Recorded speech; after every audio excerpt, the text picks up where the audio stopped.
Iran, America और Israel, आखिर इन सब की लड़ाई है किस बात की?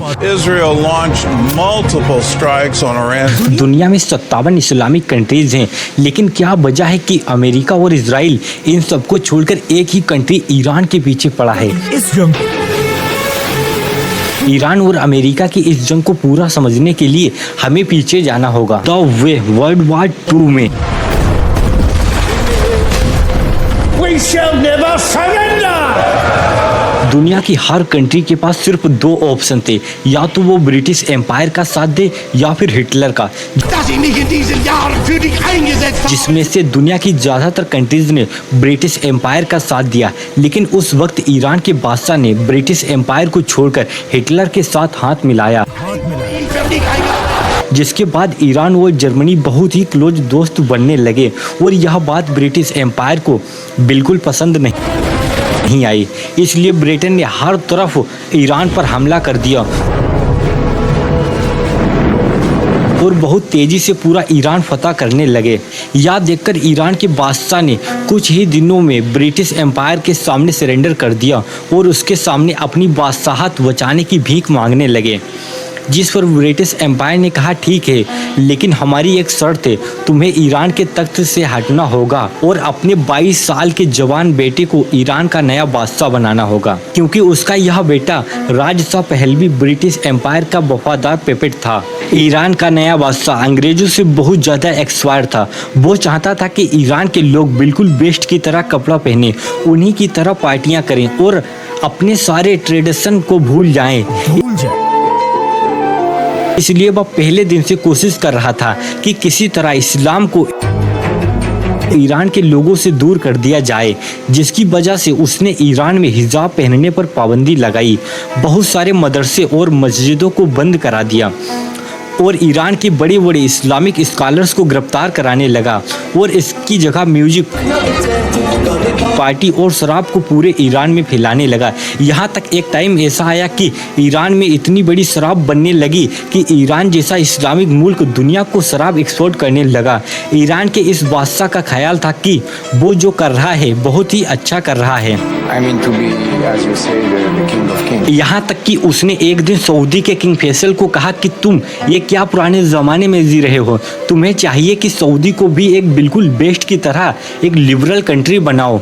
लेकिन सऊदी के किंग फैसल ने ऐसा करने से इनकार कर दिया। लेकिन यहाँ पर फनी बात यह है कि आज वही सऊदी ईरान से कहता है कि तुम थोड़ा लिबरल बनो, लेकिन अब ईरान उसकी बात नहीं मानता। आखिर ईरान के बादशाह ने ईरान को इस्लाम से इतना दूर करने की कोशिश की कि ईरान के बड़े बड़े इस्लामिक स्कॉलर्स अपने इस बादशाह के खिलाफ होने लगे, जिसके बाद ईरान की मस्जिद और मदरसों में ये स्कॉलर्स बादशाह के खिलाफ स्पीच करने लगे, जिसमें सबसे बड़े स्कॉलर्स का नाम था आयतुल्ला खुमैनी।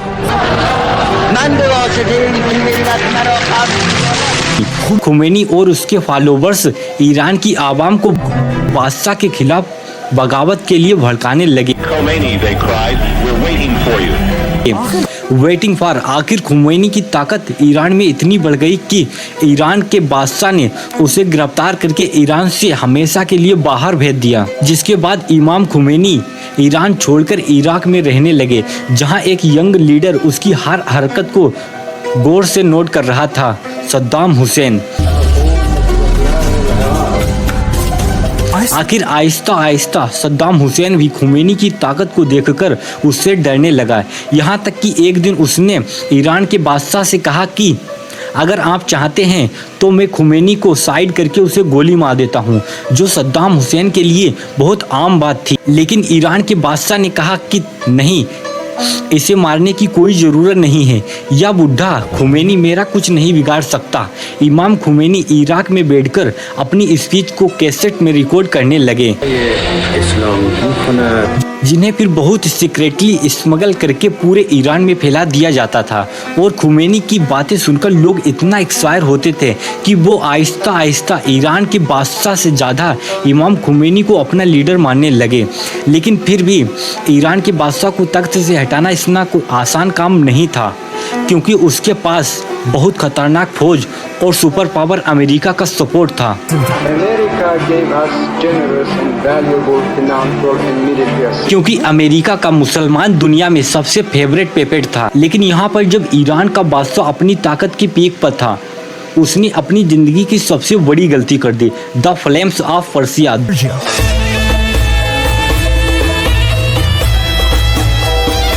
दुनिया की सबसे बड़ी और सबसे महंगी पार्टी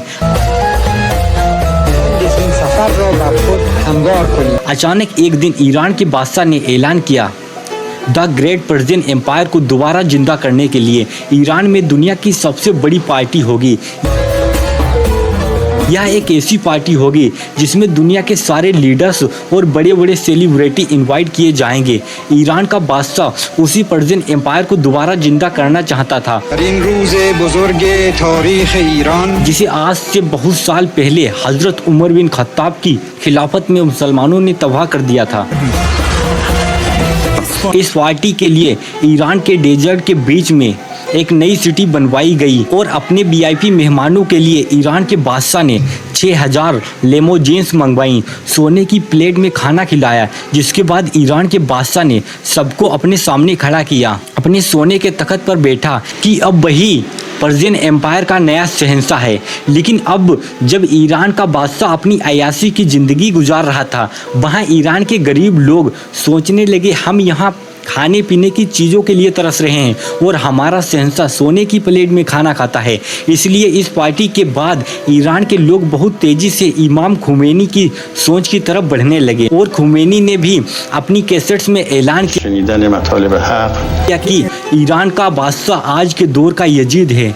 आहिस्ता आहिस्ता खुमैनी ईरान में इतना ताकतवर हुआ कि ईरान के बादशाह को समझ आ गया कि अब उसे सिर्फ एक ही ताकत बचा सकती है, सुपर पावर अमेरिका। वो बिल्कुल अपने बाप की तरह जाकर सुपर पावर अमेरिका से भीख मांगने लगा। जिसके बाद अमेरिका, फ्रांस और बाकी कंट्रीज के प्रेसिडेंट ने मिलकर एक बहुत ही इम्पोर्टेंट मीटिंग की। इस मीटिंग के एंड में उन्होंने ईरान के बादशाह को क्लियर कहा कि अब तुम्हें खुमैनी से कोई नहीं बचा सकता। और यह सुनते ही ईरान का बादशाह अपने मुल्क को छोड़कर हमेशा के लिए भाग गया। जैसे ही खुमैनी को पता चला कि ईरान का बादशाह उसके खौफ की वजह से ईरान को छोड़कर जा चुका है, तो इमाम खुमैनी 14 साल बाद फाइनली ईरान की तरफ रवाना हुए। दुनिया की तारीख में अब तक किसी भी लीडर के लिए इतने लोग जमा नहीं हुए थे जितना कि इमाम खुमैनी को वेलकम करने के लिए जमा हुए। 70 लाख लोगों ने इमाम खुमैनी को ईरान में वेलकम किया, जो कि एक वर्ल्ड रिकॉर्ड था। जैसे ही खुमैनी ईरान पहुंचे, ईरान की ज़मीन पर पहली बार threat to America, threat to Israel के नारे लगने लगे। खुमैनी के फॉलोअर्स ने अमेरिका की एम्बेसी के सारे लोगों को गिरफ्तार कर लिया और खुमैनी ने अमेरिका के प्रेसिडेंट का नाम लेकर कहा, मैं इन 50 लोगों को तब तक रिहा नहीं करूंगा जब तक कि तुम अमेरिका ईरान के बादशाह को हमारे हवाले नहीं करते। और यहाँ से पहली बार अमेरिका और ईरान की दुश्मनी शुरू हुई। लेकिन ईरान के बादशाह अभी भी वापस नहीं आया और उसके मरने के बाद उसके बेटे ने ईरान का नया शाह होने का ऐलान किया। ईरान में खुमैनी ने अपनी नई इस्लामिक हुकूमत बनाई। लेकिन जैसे ही खुमैनी ईरान का नया लीडर बना, at the same time Iran के बिल्कुल पास इराक में भी एक नया लीडर बना, सद्दाम हुसैन। लेकिन यहाँ मसला यह था कि दुनिया के बाकी लीडर्स खुमैनी की ताकत से बहुत डरते थे, क्योंकि खुमैनी अपने स्पीच में बार बार बाकी मुसलमान दुनिया की आवाम को अपने बादशाह के खिलाफ बगावत करने पर उभारते थे। यह देखकर इराक के लीडर सद्दाम हुसैन ने अमेरिका और अरब लीडर्स के कहने पर इमाम खुमैनी पर हमला कर दिया और 8 साल तक ईरान और इराक के दरमियान बहुत ही सख्त जंग चली। लेकिन सद्दाम हुसैन के पास पूरी दुनिया की ताकत और सपोर्ट के बाद भी वो खुमैनी को उसके तख्त से हटा ना सका। और आखिर 8 साल बाद जैसे ही जंग खत्म हुई, उसके कुछ ही अरसे बाद इमाम खुमैनी इस दुनिया से चले गए। इमाम खुमैनी का जनाजा दुनिया की तारीख का सबसे बड़ा जनाजा था, क्योंकि इसके जनाजे में 1 करोड़ लोग शामिल थे, जो आज तक Guinness book of world record में किसी भी लीडर्स के लिए दुनिया की सबसे बड़ी गैदरिंग है।